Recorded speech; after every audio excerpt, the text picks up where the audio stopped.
بسم الله الرحمن الرحيم، والصلاة والسلام على أشرف الأنبياء والمرسلين سيدنا محمد وعلى آله وصحبه وسلم تسليما كثيرا. وبعد، الجمهور الكريم، جماهير الرياضة عموما داخل وخارج السودان، والمهتمين بشأن المنتخب القومي الأول لكرة القدم، بخصوص موقف اللاعبين المصابين.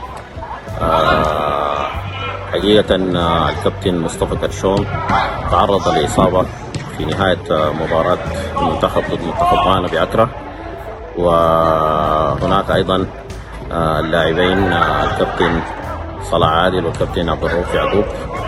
الكباتن عبد الرؤوف والكابتن صلاح أصلا هم في كتيبة المنتخب، وتم اختيارهم عند وصولهم إلى غانا. تم الكشف الطبي لكل اللاعبين، وتم إجراء بعض الفحوصات والموجات الصوتية والرنين المغناطيسي. وبعد الفحص والتشخيص قرر الجهاز الطبي وبتنسيق مع الجهاز الفني للمنتخب بإراحة اللاعبين ومنحهم العلاج والبرنامج العلاجي، حفاظا على سلامتهم وسلامة مشاركتهم مع المنتخب وأنديتهم. بالتوفيق للمنتخب، وإن شاء الله في القريب العاجل يعودون بالمنتخب أكثر قوة وتوفيق إن شاء الله. كل الشكر.